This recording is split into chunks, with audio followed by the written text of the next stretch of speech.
Ich bin 103 Jahre. Was ist wichtig im Leben? Dass man sich gut versteht. Das ist das Wichtigste. Nicht?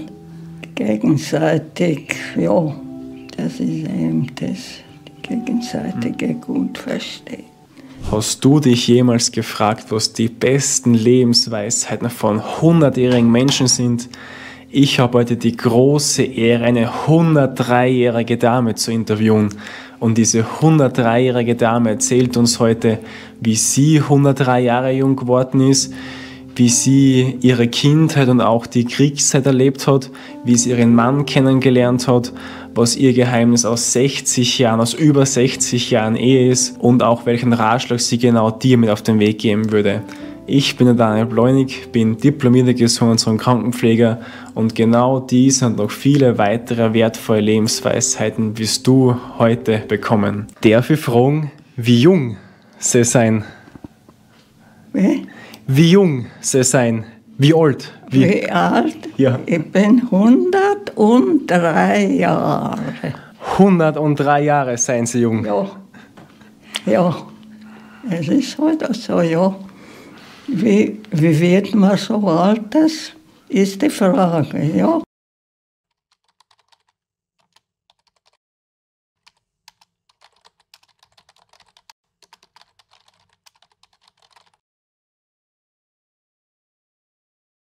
Ich bin immer nur ganz einfach gelebt. Immer. Ja. Da haben sie viel gearbeitet wahrscheinlich immer. Naja, anders ist das gar nicht gegangen. Ohne Arbeit gibt es nichts. Ja. Ja, so ist es. Wo haben sie denn da immer gearbeitet? Haben sie Landwirtschaft am Land viel geholfen? Am Anfang, ja, wie ich ganz jung war, habe ich schon in der Landwirtschaft gearbeitet, ja. Aber meine Mutter leider ist schon sehr jung gestorben. Ja, sie war erst 30. Ja. Da waren sie dann auch erst Ja. wie 10 Jahre? 6 Ich Jahre? war erst 6 Jahre. Ja. Ja. Und einen Bruder habe ich gehabt, der ist wieder in Hitlerkrieg gefallen. Ja, leider, ja.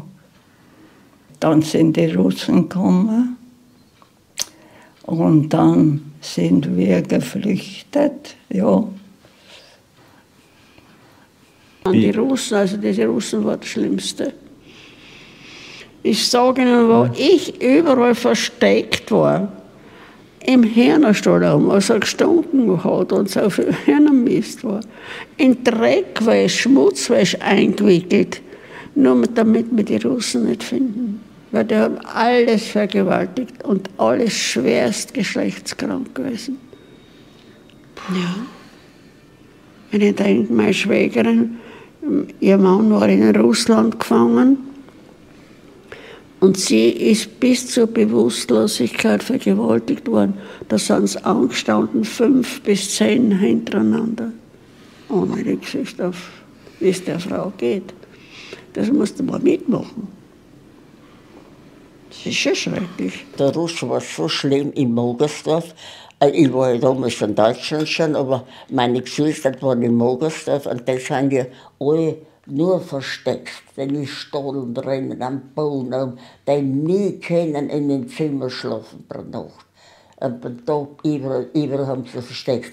Und dann, zum Beispiel in Stadel, haben sie kein als Hai und Stroh drinnen gewesen. Und da sind dann die Russen reingestupft. Da haben sie die Dirndl da unter den Streifen müssen verstecken. Aber dann haben sie gefürchtet, weil die immer gestupft haben, da hätten sie gestochen. Die haben schon furchtbar. Meine Schwestern haben zwei, die haben sehr viel mitgemacht. Was die mitgemacht haben, das habe ich in Deutschland nicht mitgemacht, was die in Mogersdorf mitgemacht hat. Ja. Das heißt, Sie haben ja selber auch gesagt, auf beiden Seiten waren schlechte Menschen und gute Menschen. Das kannst du nicht verurteilen. Genau. Es waren auch die Russen. Es gibt gute und schlechte Menschen, so wie in Russland, so wie in Deutschland. Nicht? Ja. Da waren die Russen waren schon da, aber da hat es geheißen, die bleiben 10 Jahre da.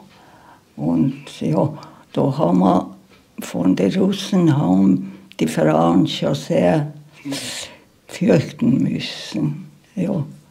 Und ja, und da haben wir uns schon verstecken müssen, wenn wir einen Russen oder einen Russenwagen gesehen haben. Ja, ja, wenn wir draußen gearbeitet haben, haben wir uns schnell hingelegt, dass die, wenn wir gesehen haben, ein Auto, einen Russen fährt, dass wir die nicht sehen. Und ja, ja. Und den Krieg haben wir überhaupt nichts gehabt. Nicht? Ja, nicht viel. Und gleich nach dem Krieg auch nicht viel. Das hat aber gedauert, bis man ein bisschen was ja, im Geschäft kaufen hat können. Ja. Ja.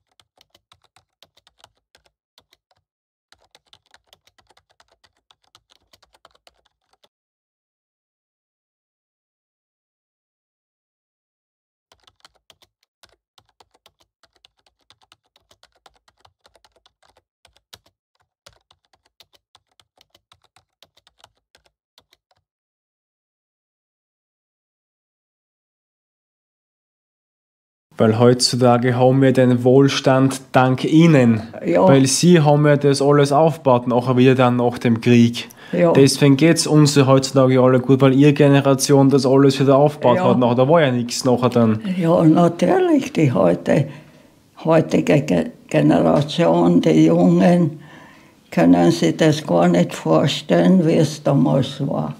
Nicht? Ja. Da haben Sie früher viel durchgemacht, schon als junge Frau. Naja, es hat sonst nichts gegeben. Ja, ich bin eigentlich bei den Tanten ja, aufgewachsen. Ja, weil die Mutter so jung gestorben ist und der Vater war damals gerade nicht zu Hause, war er weiter weg. Ja, so war es. Ja.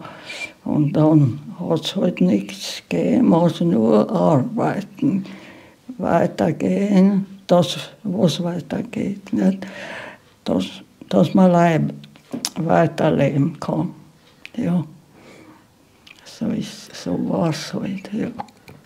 Wollen Sie vielleicht noch erzählen, wie das war damals, wie Sie Ihren Mann kennengelernt haben? Ja, mein Gott, das ist, ja, der war bei der Zollwache damals in Bamhagen und die haben eine Köchin gesucht.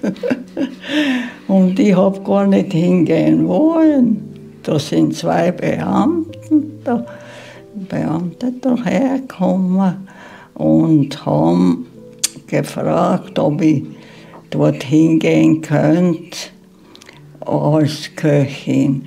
Weil ich war vorher nur bei einer Familie in Frankirchen, aber das war unter dem Krieg. Und da habe ich halt in der Küche ja, gekocht, aber es war nicht viel. Da war nur die Chefin da. Ja, die ist dann hinuntergegangen. In der Früh, die Chefin, die hat mir nur gesagt, das und das soll ich kochen. Und so ist weitergegangen, aber sie ist hinuntergegangen in den Geschäft. Ja, ja. Die hat nur gesagt, die Zollwache war da, zwei Beamten dort im Geschäft einkaufen. Und die haben gesagt, sie brauchten eine Köchin. So war das. Und die Frau Unger war gerade drin und hat dort ausgeholfen. Und die hat gesagt, ja, ich weiß, ich wisse jemanden. Das ist die Anna, die was bei uns war. Und so habe ich dann meinen Mann kennengelernt und der hat das gehört, hat er gesagt, ja, gut, dann möchte ich dich kennenlernen und so habe ich halt ihn dort damals kennengelernt, ja. Und dann haben sie geheiratet nachher dann? Ja, aber erst nach 2 Jahren. Ja, nach 2 Jahren. Ja. Und darf ich dann fragen, weil Sie waren dann sicher lange verheiratet mit Ihrem Mann? Ja, sehr lang waren wir, über 60. Über 60 Jahre? Ja. Da haben Sie diamantene Hochzeit auch gehabt? Ja, haben wir auch gehabt, ja.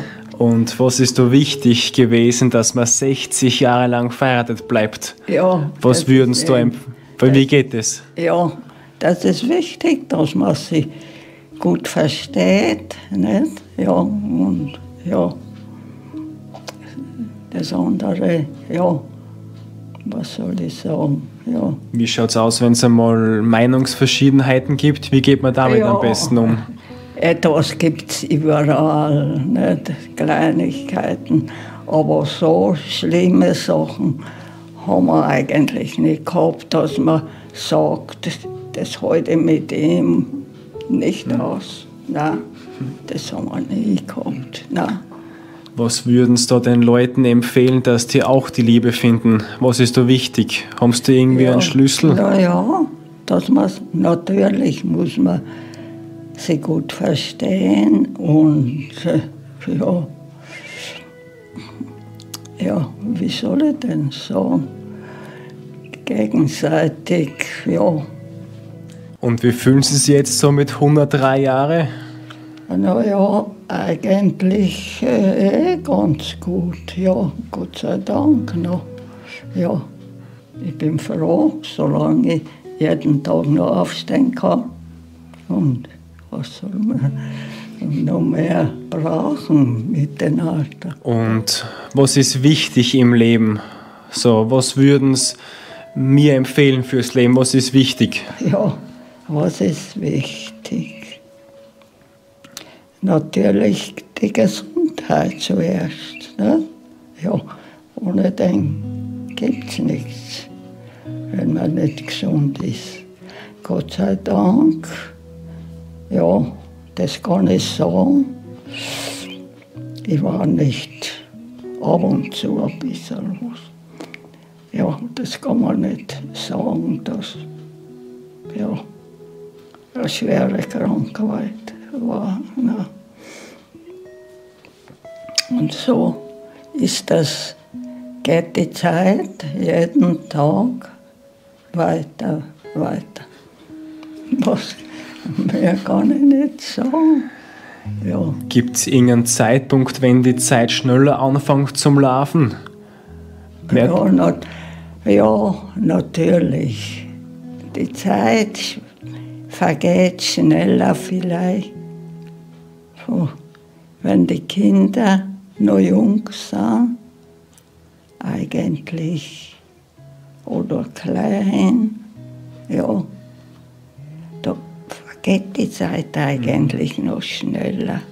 Ja, weil da hat man mehr Sorgen, nicht? Ja. Darf ich fragen, so, wenn ich mal Kinder habe später, was ist wichtig bei der Kindererziehung, dass ich auch einmal brave Kinder habe? Was ist da wichtig? Ja, man möchte nur brave Kinder, nicht? Ja.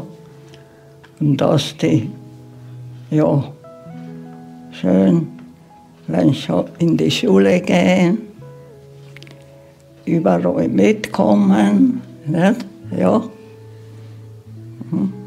Ja, das war immer unser. Ja, natürlich die Sorgen, dass die Kinder immer schön mitkommen in der Schule und dann weiterkommen, ja. Weil sie müssen auch einmal, ja, irgendwo arbeiten, Geld verdienen, dass das Leben weitergeht. Ja. Mehr kann ich nicht sagen. Darf ich noch 2 abschließende Fragen fragen? 2 abschließende Fragen. Wenn Sie die Zeit zurückdrehen könnten, würden Sie irgendwas anders machen heute? Oh, nein. Nein, eigentlich nicht. Nein. Ist wichtig, dass man so nimmt, wie es kommt im Leben. Das ist wichtig, dass man sich gut versteht. Das ist das Wichtigste. Nicht? Ja. Haben Sie sonst noch irgendwas auf dem Herzen, was Sie mitgeben wollen zum Abschluss, was Sie noch nicht erzählt haben? Irgendwas, was noch ganz wichtig ist, was man sich zu Herzen nehmen kann? Dass man gemeinsam irgendwas machen kann? Ja. Wichtig, natürlich. Wichtig ist, dass man sich gut versteht und ja. Ich kann es eigentlich sonst nicht sagen. Ich habe brave Kinder, ja, brave Schwiegertöchter, kann man sagen, ja. Und ja.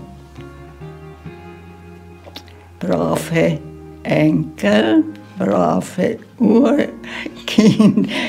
Ich habe schon Urkinder, nicht? Ich bin schon Urli.